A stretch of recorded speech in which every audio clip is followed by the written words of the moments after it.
तो नमस्कार फ्रेंड्स, देसी वायरल ट्यूबर में आप सबका मैं स्वागत करता हूँ। मैं हूँ शैलेंद्र मिश्रा। पार्ट 2 में आज हम लोग चलेंगे जो चित्रकूट का मेन 3 लोकेशन है वहाँ पे।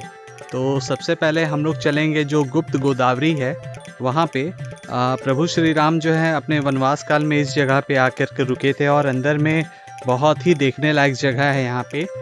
आप देख ही सकते हैं कि पूरा इसमें अंदर में एक गुफा जैसा है जहाँ से गोदावरी नदी जो है वो निकलती है अंदर में, जहाँ पे उनका निकलने का स्थान है वो, और फिर बाहर जा कर के गुप्त हो जाती है। और बहुत ही अच्छा लोकेशन है।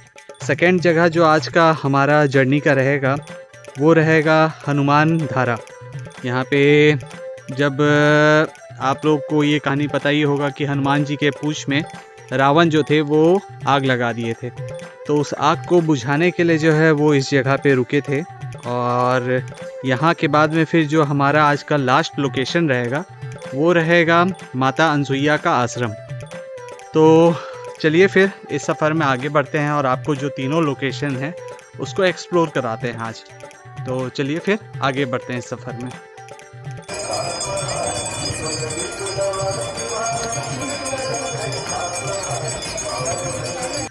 दोस्तों, हमारा सफ़र स्टार्ट होता है यहाँ से। सबसे पहले हम लोग गुप्त गोदावरी आपको लेकर के चलेंगे। यहाँ पे मैं आपको बता दूँ कि गुप्त गोदावरी में माता गोदावरी जो है वो निकली हैं और बाहर जा कर के फिर वो लुप्त हो गई हैं, उसके बाद गायब हो गई हैं। इसीलिए इस जगह का नाम गुप्त गोदावरी कहा गया है। अंदर में बहुत ही बड़ा एक गुफा जैसा है, केव है, बहुत ही पुराना, सदियों पुराना। और बोला जाता है कि प्रभु श्री राम जो है अपने वनवास काल में यहाँ पे सभा लगाया करते थे, जो कि ग्रामीण जो आदिवासी, यहाँ के मूल आदिवासी थे, उनके साथ में यहाँ पे बैठा करते थे, समय व्यतीत किया करते थे। तो चलिए हम लोग अंदर लेकर के चलते हैं आपको और दिखाते हैं कि अंदर में क्या क्या चीज़ें मौजूद हैं। दोस्तों, गुफा घुसने के पहले आपको इस तरह का सीढ़ी दिखेगा। यहाँ से सीढ़ी होते हुए हम लोग को ऊपर जाना है। ऊपर में जो है बहुत ही सकरा एक रास्ता आपको दिखेगा, जो कि 2 बड़े बड़े चट्टानों से घिरा हुआ है। उस चट्टान के बीच से हम लोगों को अंदर गुफा की ओर जाना है। माता गोदावरी जहाँ से निकली हैं, पहले गुफा में आपको वो दिखेगा, और दूसरी गुफा में वो पानी जब पूरा ऊपर से नीचे आकर के बाहर की ओर निकलता है, वो आपको देखने को मिलेगा। तो चलिए आगे बढ़ते हैं। अंदर जाने के पहले हम लोग यहाँ पे जो प्रसिद्ध यहाँ पे फल होता है बेल, जो कि अंदर में चढ़ता है, बेल और बेलपत्र, तो वो ले लेते हैं और फिर आगे बढ़ते हैं।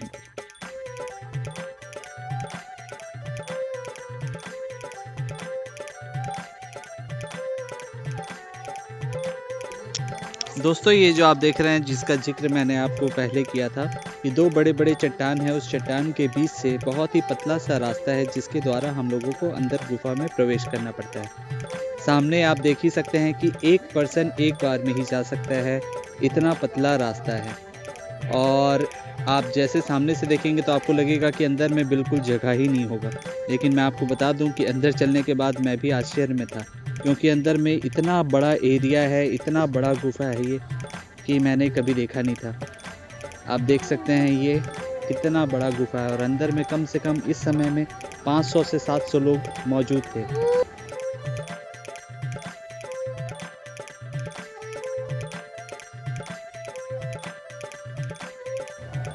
दोस्तों, कुछ जगह पर जब आप जाते हैं तो उस चीज़ को आप शब्दों में बयान नहीं कर सकते। उन्हीं जगहों में से एक है ये। यहाँ पे अंदर में जो ये मैं गुफा अपने सामने देख रहा हूँ, इसके हर दीवार पे राम राम राम राम लिखा हुआ है। तो ये सब चीज़ों को बहुत ही, और सोचिए ना कि किस समय का होगा, कितने सदियों पुराना होगा ये। यहाँ पे कहा जाता है कि प्रभु श्री राम जो है, जो वनवासी वहाँ पे थे, उनके साथ में यहाँ पे समय व्यतीत किया करते थे। यहाँ पे वो डेली आना जाना, यहाँ पे उनकी पूरी सभा लगा करती थी, क्योंकि चूँकि थे तो वो राजा ही एक, और हर कोई उन्हें भगवान मानता था। तो किसी को भी जो वहाँ पे ग्रामीण रहते थे, कुछ भी समस्या होता था, तो इस जगह पर आकर के वो उनसे उसका समाधान लेते थे। बहुत ही अलग जगह है ये सच में। और अंदर में ऐसा ठंड है, कहा जाता है कि यहाँ पे आप जब ठंड के समय में आएंगे तो अंदर में गर्मी रहेगा, और गर्मी के समय में अंदर में बिल्कुल ठंड रहता है। यहाँ पे भगवान की जो है सो प्रतिमा वगैरह रखी हुई है, जो मैं आपको दिखा रहा हूँ। तो चलिए आगे चल करके प्रभु के दर्शन करते हैं।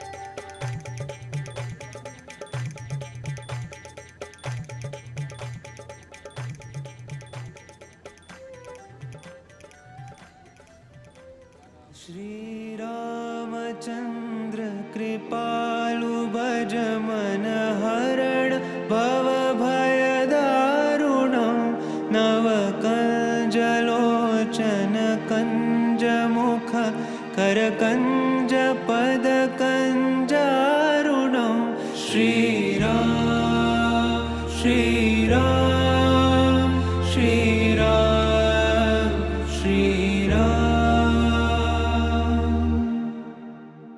कंदर्प गणित अमित छवि नवनील मीरद सुंदरं पटपीत मानहु तडित त्रुचि शुचि नौमि जनक सुतावरं श्री राम श्री राम श्री राम श्री राम भजु दीन बंधु दिनेश दानव दैत्य वंश निकंदनं रघुनंद आनंद कंद कौशल चंद दशरथ नंदनं श्री राम श्री राम श्री राम श्री राम। दोस्तों आइए अब यहाँ पे जो दूसरी गुफा है वहाँ आपको लेके चलते हैं। दोस्तों ये हमारा दूसरी गुफा का सफ़र स्टार्ट होता है यहाँ से। हम लोगों ने आपको पहले दिखाया कि गुप्त गोदावरी जहाँ पे उद्गम स्थल है वो अब यहाँ पे जो है वो नदी का रूप लेती है और फिर अंदर में ही लुप्त भी हो जाती हैं। देखिए दोस्तों, ये जो अभी हम लोगों ने आपको ऊपर में दिखाया था जहाँ पे गोदावरी नदी का उद्गम था वो, और यहाँ से गुफा के एक पतला सा सुरंग जैसा बना हुआ है, यहाँ से अंदर जाना पड़ेगा हम लोग को। तो वहाँ पे गोदावरी नदी जो है वो यहाँ पे आती है और गुफा के अंदर में ही ख़त्म भी हो जाती है। तो चलिए आगे चलते हैं और आपको दिखाते हैं कि जहाँ से नदी गिरता है नीचे वो जगह कैसा है।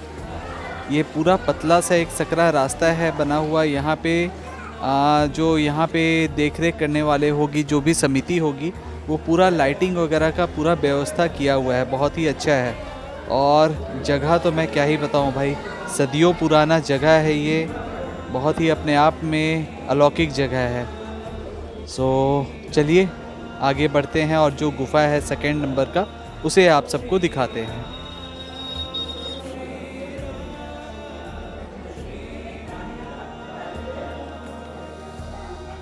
दोस्तों ये आखिरी चरण है। हम लोग जैसे जैसे गुफा के नज़दीक पहुंचते जा रहे हैं, रास्ता बहुत ज़्यादा सकरा होता जा रहा था। चारों तरफ से बिल्कुल जो ये पत्थर आप देख रहे हैं, चट्टान देख रहे हैं, बिल्कुल ठंडा था एकदम, और एकदम पतले से रास्ते होते हुए सिर्फ एक पर्सन एक बार में जा सकता है। आप देख ही सकते हैं कि रास्ता कितना ज़्यादा सकरा है यहाँ पे। तो अगर किसी को कंजेस्टेड जगह में दिक्कत होता हो तो प्लीज़ ऐसे जगह पे आप मत जाइएगा, क्योंकि बहुत ज़्यादा कंजेस्टेड है यहाँ पे। अंदर में जो है ये आप माता की जो जहाँ से पानी गिरता है रिस रिस करके, वो आप देख लीजिए। पानी बिल्कुल साफ़ था अंदर में, और इतना ठंडा पानी था कि मैं क्या ही बताऊँ आपको। तो यहाँ से हम लोगों का सफ़र हो गया। अगर आपको ये वीडियो अच्छा लगा हो तो प्लीज़ लाइक शेयर कमेंट ज़रूर कीजिएगा। अब हम लोग यहाँ से आपको लेकर के चलेंगे बाहर और फिर नेक्स्ट लोकेशन पे आपको लेकर के चलते हैं।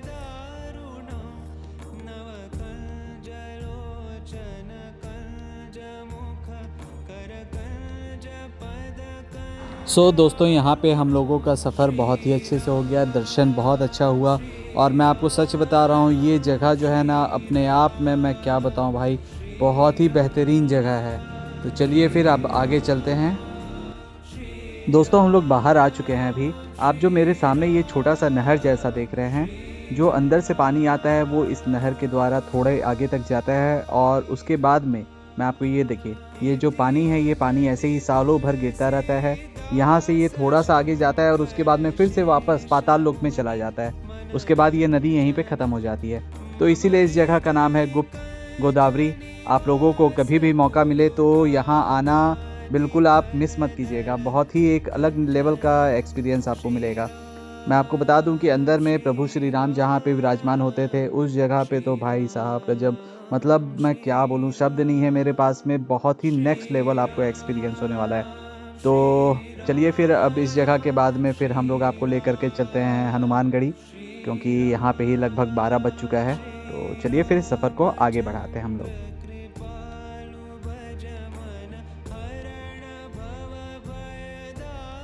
आइए दोस्तों, हमारे सफ़र का सेकेंड लोकेशन अब मैं आपको लेके चलता हूँ। ये जो जगह है हनुमान धारा, कहा जाता है कि प्रभु हनुमान जी लंका दहन के बाद में इस जगह पर आकर के विश्राम किए थे। तो चलिए हम लोग भी आपको दिखाते हैं हनुमान धारा।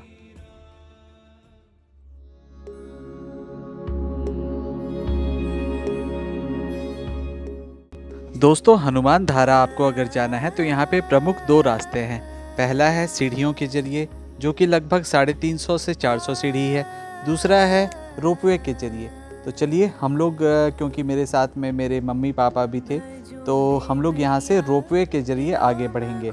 यहाँ पे जो पर पर्सन का कॉस्ट है वो लगभग 145 रुपये आना जाना दोनों है।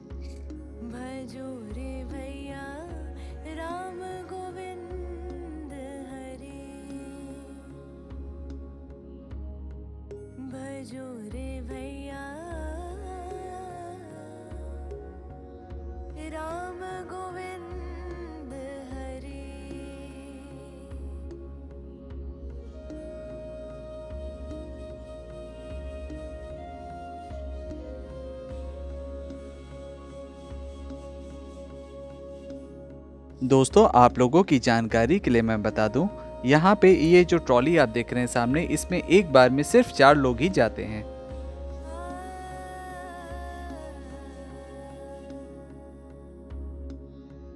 जप तप साधन नाही कुछ लागत, जप तप साधन नाही कुछ लागत, खर्चत नाही गठरी, भजो रे भैया राम गोविंद। तो चलिए दोस्तों, प्रभु का नाम लेकर के हम लोग भी ट्रॉली में बैठते हैं और ऊपर चलते हैं लेकर आप सबको। ये जो नज़ारा होगा ऊपर से वो बहुत ही अलग होगा, देखने लायक होगा। थोड़ा सा एक्साइटमेंट भी है क्योंकि ट्रॉली में बहुत कम मैं बैठा हूँ। तो चलिए आगे बढ़ते हैं फिर।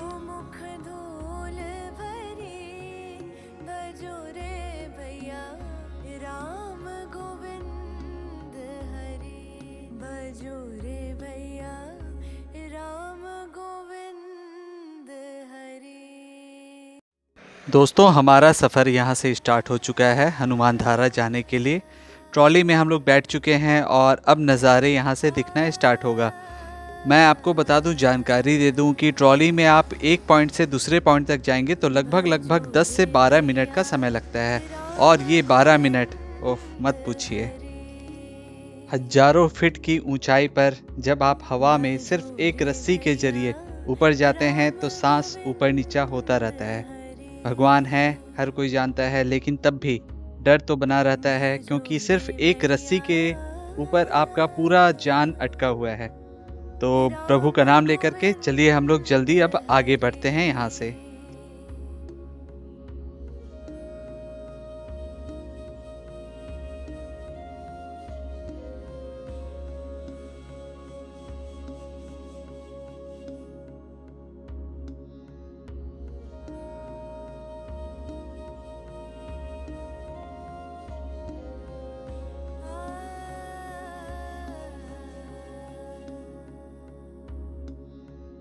जप तप साधन नाही कुछ लागत, जप तप साधन नाही कुछ लागत, खर्चत नाही। आइए दोस्तों, अब आपको यहाँ पे लेकर के चलते हैं और प्रभु का दर्शन कराते हैं।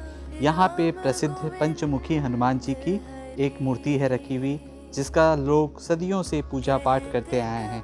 कहा जाता है कि यहाँ पे जो धारा बहती है वो भगवान के पैरों से निकलती रहती है, इसीलिए इस जगह का नाम हनुमान धारा है, जो कि आप मेरे सामने देख सकते हैं। तो चलिए आगे बढ़ते हैं।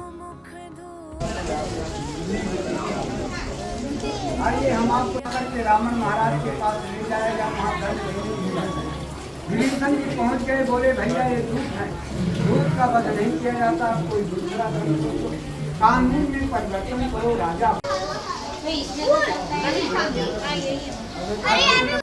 दोस्तों यहाँ का सफ़र हमारा कंप्लीट हो चुका था। हम लोगों ने दर्शन बहुत ही अच्छे तरीके से कर लिया प्रभु का। और ये जो धारा जो मैं आपको दिखा रहा हूँ ऊपर में प्रभु का जो मूर्ति है वो, और जस्ट उनके पीछे से ये धारा हमेशा साल के 365 दिन ऐसा ही गिरते रहता है। तो चलिए अब इस सफ़र में आगे बढ़ते हैं।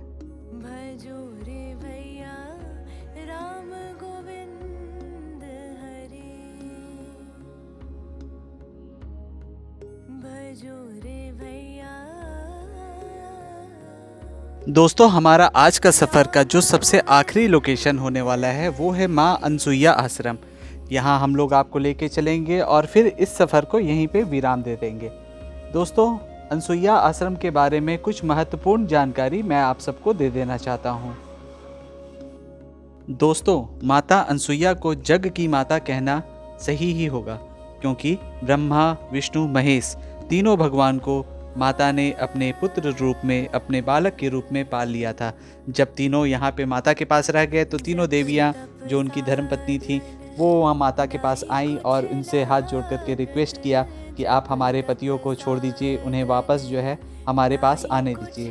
तो ये एक बहुत ही रोचक कथा है। कहा जाता है कि जब प्रभु श्री राम, माता सीता और भैया लक्ष्मण यहाँ आए तो उन्होंने भी माता के दर्शन किए थे। तो चलिए दोस्तों आपको भी माता सती अनसुईया का जो आश्रम है वहाँ लेकर के चलते हैं और वहाँ का दर्शन कराते हैं। दोस्तों बचपन में एक बार मैं इस जगह पे आया हुआ हूँ। यहाँ पे चारों तरफ से बहुत ही बड़ा जंगल है, विहंगम जंगल है, और उस बीच में सती अनसुईया का एक बहुत ही भव्य आश्रम जैसा बना हुआ है। ये जो आप पूरा पहाड़ देख रहे हैं इसके अंदर में ही वो आश्रम है। माँ मंदाकिनी नदी के सामने बसा हुआ माता अनसुईया का यह आश्रम, आप जब यहाँ पे पहुँचेंगे तो आपको चारों तरफ प्राकृतिक एक अलग ही लेवल में देखने को मिलेगा। दोस्तों आपने ऐसे तो बहुत सारे नदी देखे होंगे, लेकिन इतना साफ नदी मैंने आज तक अपने जीवन में पहली बार देखा था। बहुत ही साफ है, अंदर का एक एक कण कण आपको देखने को मिल जाएगा। और सबसे बड़ी चीज़ यहाँ पे जो पानी का स्वाद है, ओहो हो मत पूछिए, ये अमृत से कम नहीं है। जब आप आएंगे यहाँ पे इस पानी को जब आप स्पर्श करेंगे तो इतना शीतल जल आपको शायद ही कभी देखने को मिलेगा। पहाड़ों में बसा हुआ ये है माता का भव्य मंदिर। तो चलिए हम लोग आपको अंदर लेकर के चलते हैं और दिखाते हैं कि अंदर में क्या क्या चीज़ें हैं। जय माता अनसुईया की। राम गोविंद हरि।